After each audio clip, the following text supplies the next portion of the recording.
Hello student, मैं engineer SK गिरी और आज के क्लास में हम लोग पढ़ने जा रहे हैं स्ट्रक्चर ऑफ एटम का lecture number 2।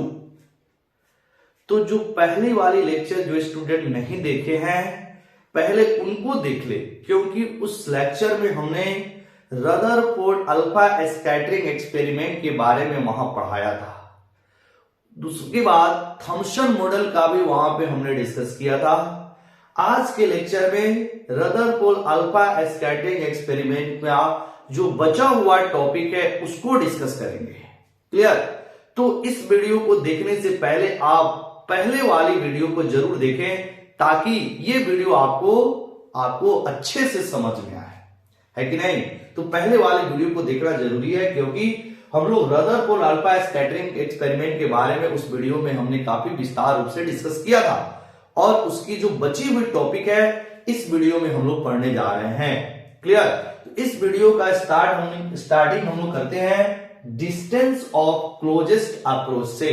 Distance of closest approach होता क्या है इसको हम लोग समझेंगे इस वीडियो के अंतर्गत। फिर रदरफोर्ड एटॉमिक मॉडल क्या है इसको हम लोग लिखेंगे, फिर इसकी जो ड्रॉबैक है उसको हम लोग समझेंगे, तब इसके बाद इस पे कुछ न्यूमेरिकल भी सॉल्व करेंगे। क्लियर? तो चलिए हम लोग क्लास स्टार्ट करते हैं डिस्टेंस ऑफ क्लोजेस्ट अप्रोच से। डिस्टेंस ऑफ क्लोजेस्ट अप्रोच,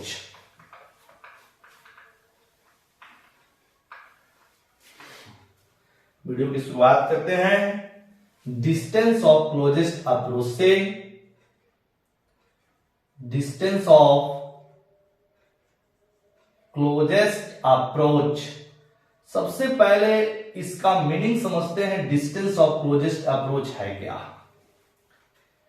देखिए, अल्फा पार्टिकल का जो बमबारी कराया गया गोल्ड फॉइल पर, तो ये अल्फा पार्टिकल सभी डायरेक्शन में स्कैटर्ड हो रहे थे। कुछ अल्फा पार्टिकल जो है अपने पाथ से विचलित हो गए, कुछ अल्फा पार्टिकल अपने पाथ से पुनः वापस आ गए। मतलब क्लोजेस्ट अप्रोच उस अल्फा पार्टिकल के लिए निकलता है जिसकी इंपैक्ट पैरामीटर 0 होता है।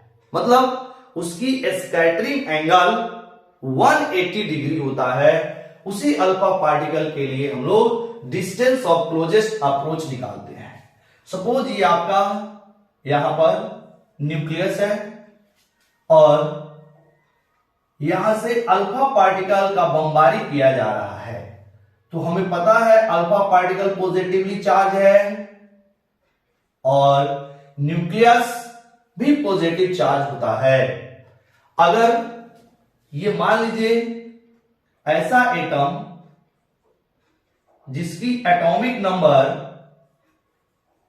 Z है, अगर एटॉमिक नंबर Z है तो इस पर जो चार्ज होगा वो +Z इंटू E के बराबर होगा।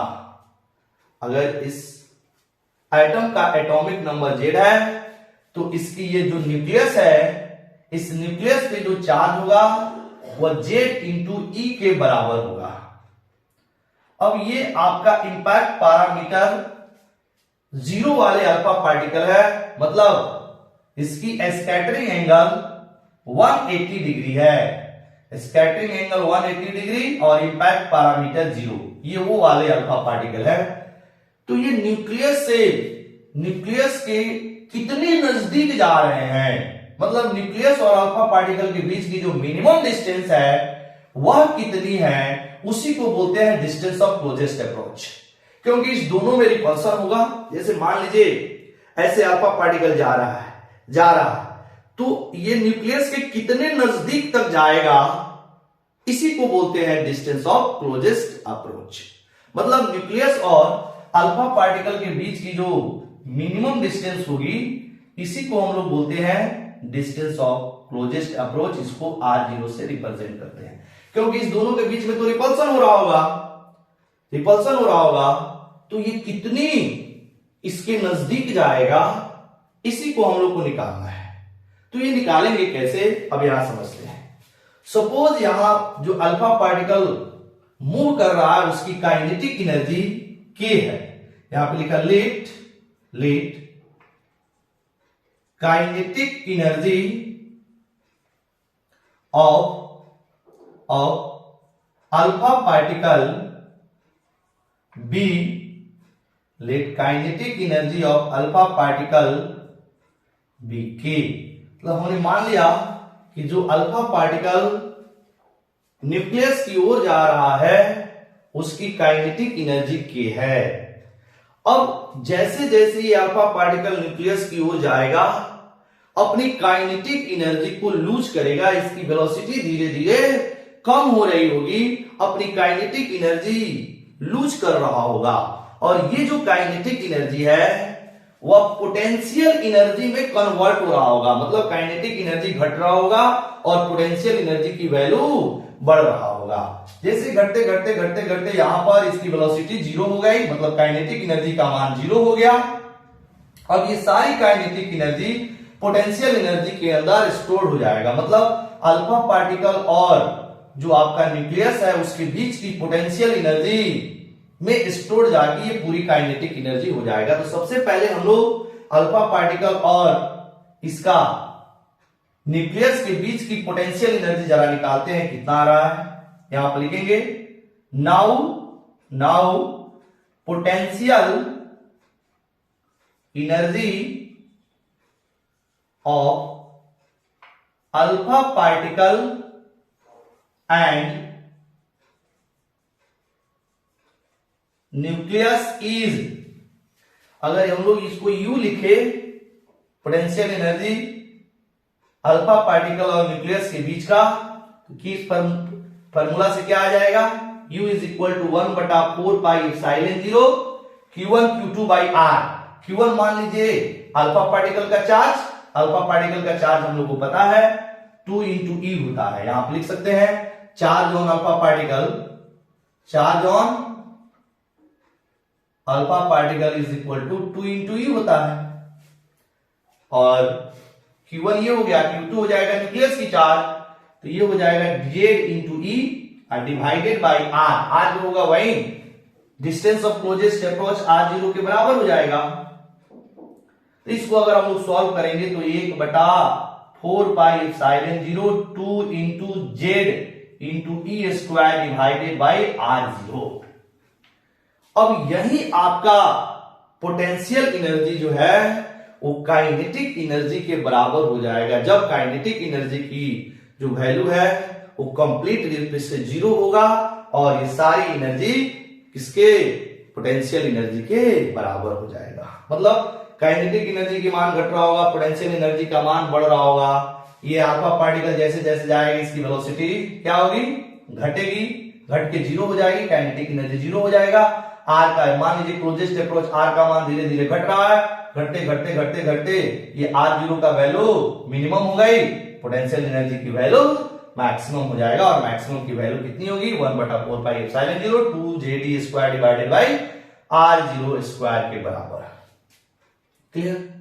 अब हम लोग यहां से काइनेटिक एनर्जी और पोटेंशियल एनर्जी को इक्वेट करते हैं, क्या हो जाएगा, here kinetic energy is equal to potential energy. मतलब ये जो काइनेटिक एनर्जी है वो कंप्लीटली पोटेंशियल एनर्जी में कन्वर्ट हो चुका है। तो यहां से kinetic energy is equal to 1/4 pi epsilon 0 2 into ZD square divided by R0 हो जाएगा। अब आप चाहें तो यहां से R0 distance of closest approach निकाल सकते हैं। R0 इज इक्वल टू ये हो जाएगा 1/4 pi epsilon 0 into 2 into ZD square divided by kinetic energy के, ZD square divided by kinetic energy के। तो ये है आपका डिस्टेंस ऑफ क्लोजेस्ट अप्रोच। इस पे हम लोग न्यूमेरिकल भी करेंगे। आपको कुछ डेटा दिया जाएगा जिसमें बोलेगा डिस्टेंस ऑफ क्लोजेस्ट अप्रोच निकाले। अब हम लोग चलते हैं, जो रदरफोर्ड ने अपना मॉडल प्रस्तुत किया वो क्या है, इसको लिखते हैं। एग्जाम में आता है रदरफोर्ड एटॉमिक मॉडल को लिखें। तो चलिए हम लोग स्टार्ट करते हैं रदरफोर्ड की एटॉमिक मॉडल।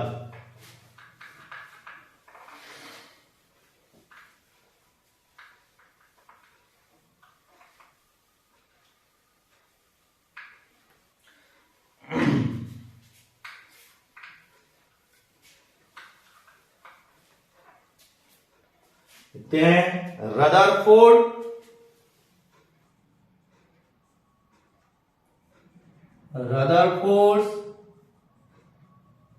Atomic model. सबसे पहले रदरफोर्ड ने बोला कि जो परमाणु होते हैं, एटम होते हैं, वह स्फेरिकल शेप का होता है और इसकी radius 10 to the power minus 10 metre के ऑर्डर का होता है। तो इस बात को हम लोग यहां पर लिखते हैं, लिखेंगे atom is spherical in shape whose radius is in the order of 10 raised to the power minus 10 metre. ये पहली बात बोली रदरफोर्ड ने। दूसरा कि जो एटम की टोटल मास, लगभग टोटल मास और टोटल चार्ज इसके सेंटर पे बहुत ही छोटे स्थान पर केंद्रित है और इस स्थान को उसने न्यूक्लियस नाम दिया। मतलब जो आपका एटम की total positive charge, total charge नहीं बोलेंगे, टोटल पॉजिटिव चार्ज और ऑलमोस्ट टोटल मास एक छोटे से स्थान पर केंद्रित है जिसे न्यूक्लियस कहा जाता है। तो यहां पर इस चीज को लिखते हैं हम लोग, the total positive charge, total positive charge and almost total mass, almost total mass of an atom is placed a very small placed at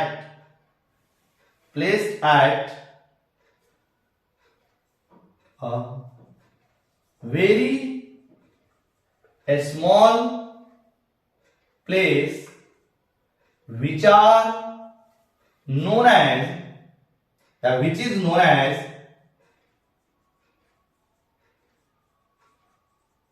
nucleus of the atom, nucleus of the atom। मतलब total positive charge और लगभग total mass atom का एक बहुत ही छोटे स्थान पर केंद्रित है जिसका नाम होता है न्यूक्लियस, है कि नहीं। Total positive charge and almost total mass of an atom is placed at a very small place which is known as nucleus of the atom. Clear. तीसरा पॉइंट बोला कि जो न्यूक्लियस की साइज है वह 10 to the power 15 metre to 10 to the power -10 to the power -15 metre to 10 to the power -14 metre के order का है। यानी the size of nucleus is in the order of 10 to the power -15 metre to 10 to the power -14 metre. मतलब nucleus की size के बारे में भी बोला, और जो न्यूक्लियस की साइज है एटम की तुलना में बहुत ही छोटा है, क्योंकि एटम की जो साइज है वो 10 टू द पावर -10 मीटर के ऑर्डर का है और न्यूक्लियस की जो साइज है 10 टू द पावर -15 मीटर के ऑर्डर का है। इतनी गैप है न्यूक्लियस की साइज और एटम की साइज में। चौथी बात ये बोली कि जो टोटल मास, जो टोटल आपका पॉजिटिव चार्ज है वह इलेक्ट्रॉन के टोटल निगेटिव चार्ज के बराबर है। इसका मतलब है कि जो एटम है वो न्यूट्रल है। ये भी बात रदरफोर्ड ने बोली, इसको भी हम लोग यहां मेंशन करते हैं। तो लिखेंगे दी total charge on the total charge on electrons, it means total negative charge, total negative charge, total charge on electrons मतलब total negative charge is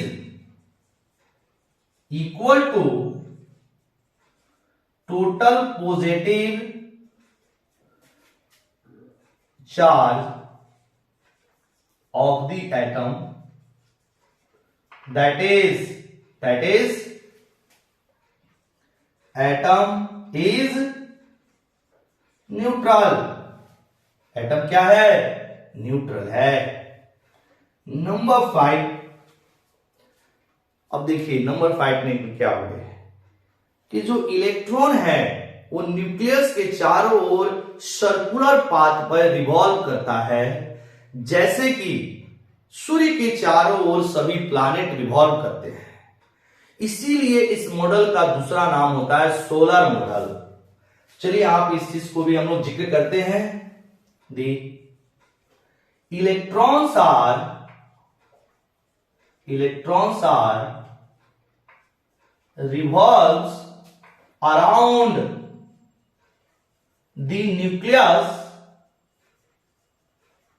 The electrons are revolves around the nucleus on a circular path, on a circular path, just like planets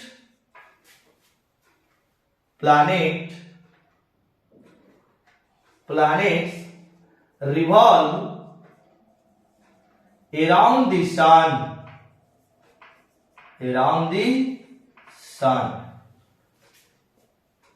full stop. इसीलिए इसको हम लोग क्या बोलते हैं, so that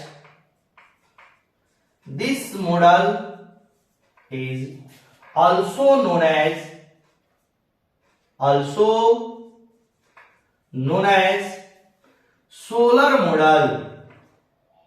solar model. इसीलिए इस मॉडल को हम लोग सोलर मॉडल के भी नाम से जानते हैं। यहां पे हमने अंडरलाइन कर दिया सोलर मॉडल।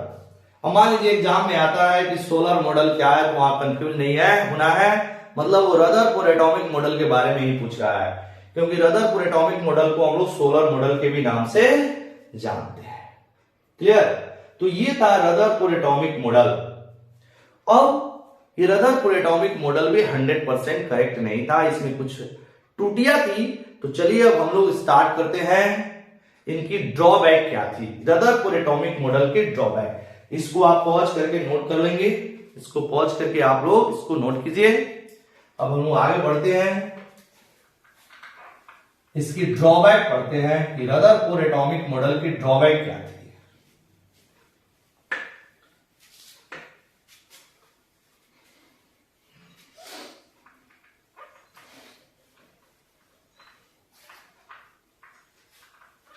चलिए अब यहां पर लिखते हैं drawback of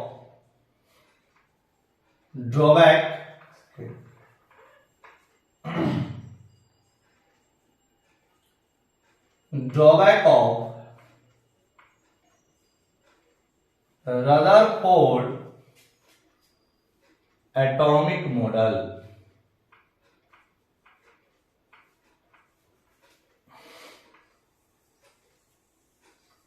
drawback of Rutherford atomic model. देखिए पहला ड्रॉबैक क्या है कि रदरफोर्ड ने एटॉमिक स्टेबिलिटी के बारे में कोई भी नॉलेज यानी कि कोई भी जानकारी नहीं दी। मतलब he does not explain stability of nucleus, he does not explain He does not explain stability of stability of the atom, मतलब एटम के स्टेबिलिटी के बारे में इसने डिस्कशन नहीं की। मतलब इसमें हुआ क्या कि मैक्सवेल साहब ने यह बोला कि जो एक्सेलरेटेड चार्ज पार्टिकल है वह अपनी एनर्जी को इमिट करता है, और जो आपका सर्कुलर पाथ में जो इलेक्ट्रॉन रिवॉल्व कर रहे हैं वह एक सेंट्रीपिटल एक्सेलरेशन प्रोवाइड करता है, सेंट्रीपिटल एक्सेलरेशन वो डेवलप करता है, और सेंट्रीपिटल एक्सेलरेशन के कारण ये अपना एनर्जी धीरे धीरे धीरे धीरे इमिट करेगा, और इलेक्ट्रॉन की जो एनर्जी है वो धीरे धीरे घटेगी, और ये न्यूक्लियस के साथ अट्रैक्ट होकर न्यूक्लियस के अंदर गिर जाएगा, जिसके कारण पूरी एटम की स्टेबिलिटी ही खत्म हो जाएगा। मतलब मान लीजिए यहां पर जरा इसको हम लोग एक्सप्लेन करते हैं। ये न्यूक्लियस हो गई और इसके चारों ओर आपका एक इलेक्ट्रॉन रिवॉल्व कर रहा है। तो जो इलेक्ट्रॉन सर्कुलर पाथ पर रिवॉल्व कर रहा है वह एक सेंट्रीपिटल एक्सेलरेशन प्रोवाइड करेगा। सेंट्रीपिटल एक्सेलरेशन इसके अंदर प्रोड्यूस होगी। सेंट्रीपिटल एक्सेलरेशन प्रोड्यूस करेगा जब कोई पार्टिकल किसी सर्कुलर पाथ पर मोशन कर रहा होता है तो उसके अंदर एक सेंट्रीपिटल एक्सेलरेशन प्रोड्यूस होती है। और मैक्सवेल साहब ने क्या बोला, according to Maxwell, according to Maxwell, the accelerated charge particle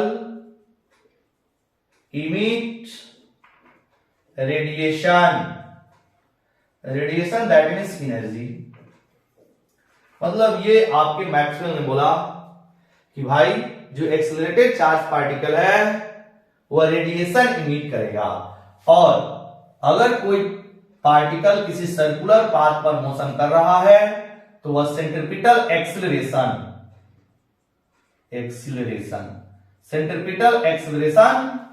develop करेगा।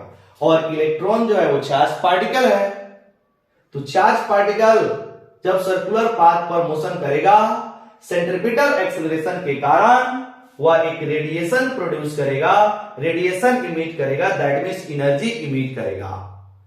तो होगा क्या, ये जो इलेक्ट्रॉन है वो एनर्जी इमिट कर रहा है, मतलब इसकी एनर्जी धीरे धीरे घट रही है, और जैसे ये घटेगा वह न्यूक्लियस से अट्रैक्ट हो रहा होगा, और कुछ समय के बाद अपनी ये पूरी एनर्जी इमिट कर चुका होगा और ये न्यूक्लियस के अंदर जाके गिर जाएगा। मतलब कुछ इस तरह ये जो इलेक्ट्रॉन है अपनी एनर्जी को धीरे धीरे लॉस करते हुए न्यूक्लियस से अट्रैक्ट होते हुए धीरे धीरे धीरे धीरे धीरे धीरे ये न्यूक्लियस के अंदर आके गिर जाएगा, जिसके कारण एटम की जो स्टेबिलिटी है वो खत्म हो जाएगा। तो ये आपके रदरफोर्ड की पहली ड्रॉबैक थी।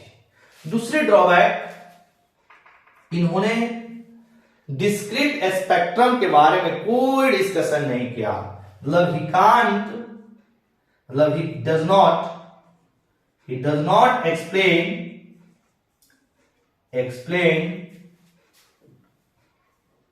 discrete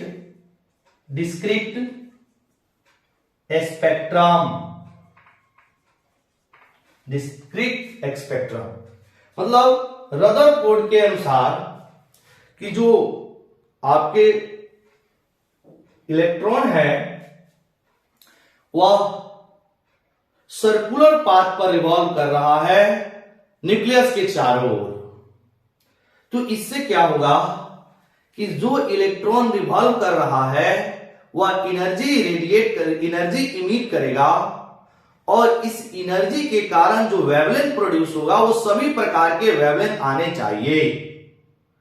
मतलब रदरफोर्ड के अनुसार जो स्पेक्ट्रम आना चाहिए एटम का वो कंटिन्यूअस स्पेक्ट्रम आना चाहिए, उस सभी प्रकार के वेवलेंथ प्रोड्यूस करने चाहिए, लेकिन एक्सपेरिमेंट के द्वारा ऐसा नहीं पाया गया। मतलब कंटिन्यूअस स्पेक्ट्रम एटम का नहीं होता है, डिस्क्रीट स्पेक्ट्रम होता है, लीनियर स्पेक्ट्रम होता है। अब ये लीनियर डिस्क्रीट स्पेक्ट्रम क्या है, हम लोग आगे इस नील्स बोर या जब हम स्टार्ट करेंगे एटॉमिक स्पेक्ट्रम वहां पे हम लोग डिस्कस करेंगे। तो यहां पे डिस्कस करना हम उचित नहीं समझ रहे हैं, बस समझना है कि डिस्क्रीट स्पेक्ट्रम का रदरफोर्ड ने डिस्कस नहीं किया। अकॉर्डिंग टू रदरफोर्ड आने चाहिए थी कंटिन्यूअस स्पेक्ट्रम, लेकिन बाय एक्सपेरिमेंट ऐसा देखा गया कि डिस्क्रीट स्पेक्ट्रम आ रहे हैं, कंटिन्यूअस स्पेक्ट्रम नहीं आ रहा है। कंटिन्यूअस स्पेक्ट्रम आने चाहिए थे लेकिन डिस्क्रीट स्पेक्ट्रम आए।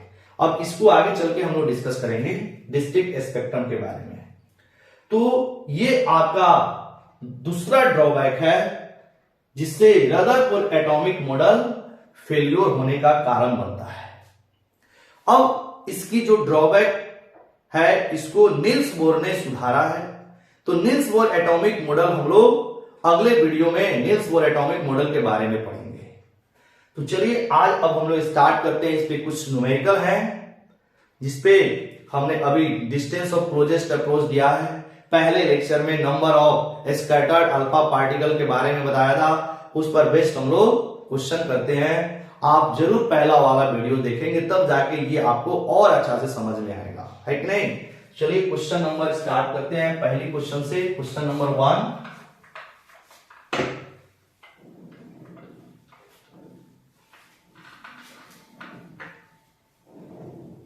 यहां हेडिंग देंगे numerical. Question number 1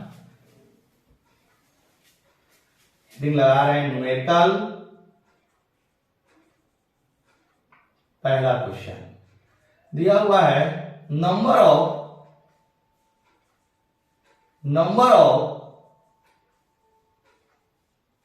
scattered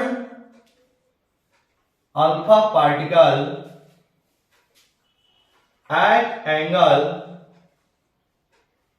at scattering angle a scattering angle 90 degree is 56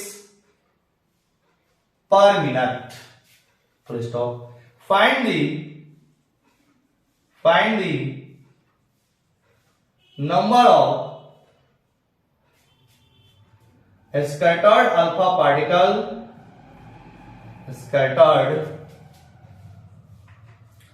alpha particle at a scattering angle 60 degree.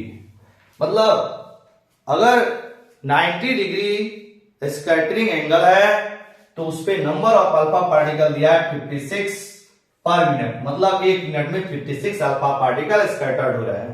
तो बताइए 60 डिग्री स्कैटरिंग एंगल पे कितने number of alpha particle scattered होंगे, इसकी वैल्यू निकालना है। अब देखिएगा पहले लेक्चर में हमने नंबर ऑफ अल्फा पार्टिकल्स और स्कैटरिंग एंगल के बीच एक रिलेशन बताया था कि number of alpha particle at any scattered angle theta is directly proportional to 1 sin to the power of 4 theta by 2। ये हमने पहली लेक्चर में इस एक्सप्रेशन को लिखा है, वहां से आप जाके पहले लेक्चर को आप देखेंगे, वहां ये जरूर मिलेगा। अब जरा इसको हम लोग सॉल्व करते हैं तो आपका बनता है ऐसे, number of alpha particle at any angle theta 1 into sine to the power 4 theta 1 by 2 is equal to n theta 2 into sine का पावर 4 थीटा 2 बाई 2। ऐसे जब इसको सॉल्व करेंगे तो ऐसे बनेगा। अब इसको ऐसे भी हम लोग लिख सकते हैं, number of alpha particle at theta 1 divided by number of alpha particle at theta 2 is equal to sine theta 2/2 divided by sine theta 2/2 divided by sine theta 1/2 and सब का पावर ऐसे। अब यहां पर थीटा 1 को ले लीजिए, theta 1 is equal to 90 degree and theta 2 is equal to 60 degree. अब वैल्यू को यहां फिट कर देंगे, number of alpha particle at 90 degree is equal to divided by number of alpha particle at 60 degree. Theta 1 हो गया 90, theta 2 हो गया 60। अब यहां पर थीटा 2 मतलब 60/2 30 हो जाएगा, तो sine 30 divided by theta 1 45/2 sine 90/2 45 का पावर। अब इसको जब सॉल्व करेंगे तो ये साइन 30 हो जाएगा 1/2 और साइन 45 हो जाएगा 1/2 का पावर 4। सॉल्व करेंगे 1/2, ये √2 ऊपर चला जाएगा, ये 1 आ जाएगा नीचे, उलट जाएगा, ये आपका √2 मतलब कटेगा, सब का पावर लिखना है 4। तो 1/√2 का power 4 is equal to 1/2। Clear? अब आपका number of alpha particle at 90 degree दिया हुआ है और आपको यहां से निकालना है, क्रॉस मल्टीप्लाई कर लीजिए, यहां पर ये आ जाएगा number of alpha particle at angle 60 degree into 1, तो ये आ जाएगा number of alpha particle at 60 degree is equal to 4 times of 4 से गुना हो जाएगा number of alpha particle at 90 degree. अब इस वैल्यू को हम यहां पे फिट कर सकते हैं, 4 इंटू ये आपका 56 number of alpha particle at 90 degree दिया हुआ है 56 पर मिनट, यहां लिख देंगे पर मिनट। जब इसको आप सॉल्व करेंगे तो ये आ जाएगा आपका, सॉल्व करने के बाद 4 24 4 छक्के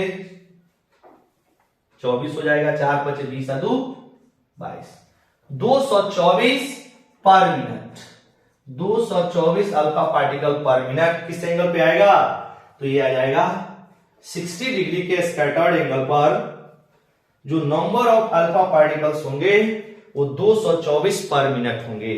क्लियर? तो ये था आपका पहला क्वेश्चन कि अगर आपको किसी खास एंगल पे number of scattered alpha particle दिया हुआ है और किसी दूसरे एंगल पे निकालना है तो आप आसानी से निकाल सकते हैं इस फॉर्मूला से। क्लियर? तो आप इसको पॉज करके नोट कीजिए। अब हम लोग लिखते हैं question number 2, second number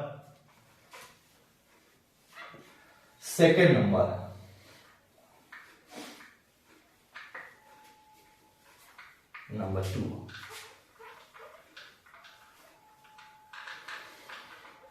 question number second, ये क्वेश्चन है आपका डिस्टेंस ऑफ क्लोजेस्ट अप्रोच से दिया हुआ है, the velocity of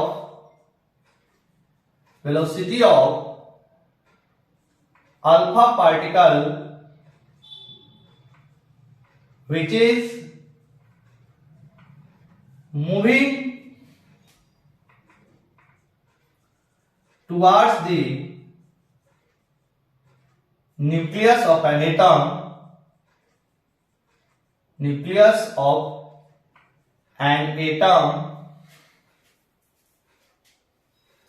the velocity of alpha particle which is moving towards nucleus of an atom is 2 into 10 raised to the power 7 meter per second. Full stop. If the atomic number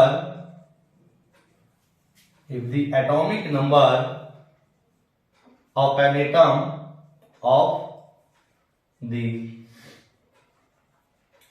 atom is Z is equal to 79, that means gold है कि नहीं? Alpha scattering experiment जो हुआ था वो gold foil पे ही तो हुआ था। तो the atomic number of an atom is Z is equal to 79, then find the distance of closest approach distance of closest approach to stop. और गिवन में ये भी दिया हुआ है, गिवन में specific charge of alpha particle is the specific charge of alpha particle is 4.8 into 10 raised to the power 7 coulomb per KG. ये दिया हुआ है, इतनी सारी वैल्यू दिया हुआ है और हमें डिस्टेंस ऑफ क्लोजेस्ट अप्रोच निकालना है, दैट इज R0 की वैल्यू। अब हम लोग अभी यहां पर डिस्टेंस ऑफ क्लोजेस्ट अप्रोच का फॉर्मूला डिराइव किया है, उसी फॉर्मूला से डिस्टेंस ऑफ क्लोजेस्ट अप्रोच हम लोग निकाल सकते हैं। यहां लिखेंगे वी नो दैट सॉल्यूशन में लिखेंगे we know that distance of closest approach R0 is equal to 1/4 pi epsilon 0 2 into Z D square divided by kinetic energy.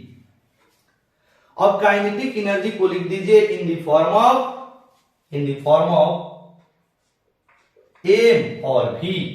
तो 1/4 pi epsilon 0 2 into Z D square divided by m into we square. अब यहां आप लिखेंगे चूंकि kinetic energy क्या होता है, kinetic energy की वैल्यू 1/2 एक सेकेंड 1/2 m और v के टर्म में लिखेंगे तो kinetic energy is equal to हो जाएगा mv स्क्वायर बाई 2, क्योंकि काइनेटिक एनर्जी की वैल्यू होता है हाफ mv स्क्वायर। तो m और v के टर्म में लिखेंगे तो यही आएगा, है कि नहीं। अब ये 2 चला जाएगा ऊपर, तो R0 is equal to 1/4 pi epsilon 0 into ये 2 चला जाएगा ऊपर, तो ये हो जाएगा 4 r into Z r into E और यहां पर एक और ई अलग लिखेंगे ई स्क्वायर को divided by m into we square. और इस ई को हमने इसलिए लिखा कि ई बाई एम कर लेंगे, ई बाई एम की वैल्यू दिया हुआ है, मतलब specific charge of alpha particle का मतलब होता है चार्ज अपॉन मास।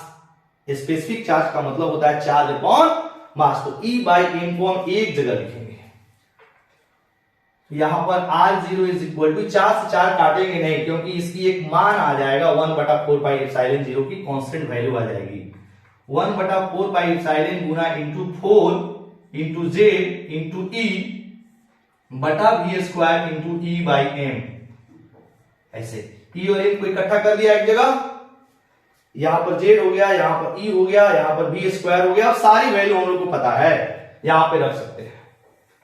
देखिए distance of closest approach R0 is equal to 1/4 pi epsilon 0 का मान होता है बाबू 9 गुना 10 की पावर 9। यहां पे लिख दे रहे हैं 1/4 पाई एप्सिलॉन 0 की वैल्यू होता है 9 into 10 to the power 9 unit. तो हम लोग यहां पर यूनिट से अभी कोई लेना देना नहीं है, तो यहां पर सिर्फ ये जानेंगे 1/4 पाई एप्सिलॉन 0 की value 9 into 10 raise to the power 9 unit. Clear, ये वैल्यू। फिर इसके बाद 4 का 4 हो जाएगा, जेड का मान 79 दिया हुआ है, 4 का 4 हो गया, जेड का मान 79 दिया हुआ है। ई की वैल्यू आप लिख सकते हैं, एक सेकेंड थोड़ा सा हम छोटा छोटा लिख रहे हैं ताकि इसमें अट जाए।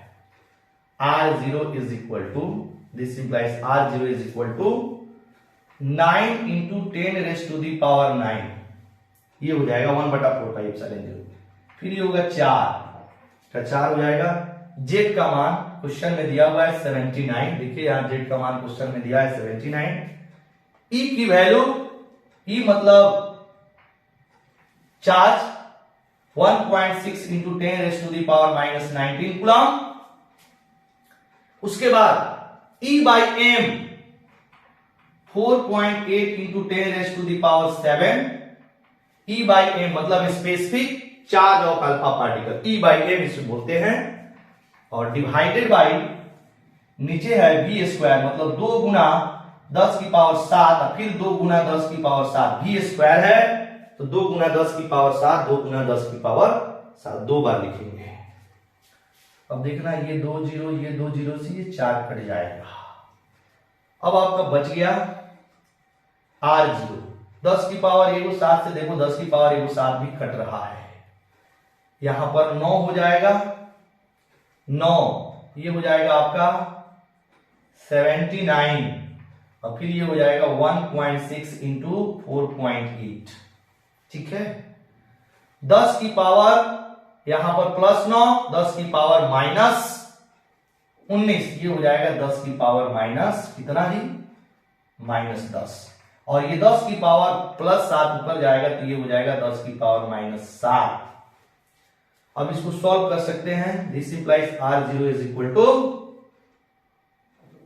यहां पे 9 9 81 और फिर 9 बटे 72 72 और 8 80 गुना 16 1.6 4.8 into 10 raise to the power, इसको सॉल्व करेंगे तो -17 आएगा। इतना मीटर आपका क्लोजेस्ट अप्रोच। अब इसको आप खुद से भी मल्टीप्लाई करके लिख सकते हैं। 800 गुना 1.6 इंटू 4.8 इंटू ये आ जाएगा 10 रेज टू द पावर -70, क्योंकि आपका डिस्टेंस ऑफ क्लोजेस्ट अप्रोच की वैल्यू इतना आएगा। इसको आप क्या करेंगे सॉल्व करके खुद से लिख लीजिएगा, है कि नहीं। तो ये था आपका कंप्लीट रदरफोर्ड एटॉमिक मॉडल। इसमें हमने अल्फा स्कैटरिंग एक्सपेरिमेंट के आधार पे कुछ इंपॉर्टेंट पॉइंट्स है उसको नोट किया, इसकी ड्रॉबैक को लिखा, कुछ इस पे न्यूमेरिकल बनते हैं उसको हमने देखा। अब हम लोग नेक्स्ट वीडियो में मिलेंगे Niels Bohr atomic model. Clear. यही वीडियो आपका समाप्त होता है। आप लोग पढ़ते रहें। All the very best. Thank you.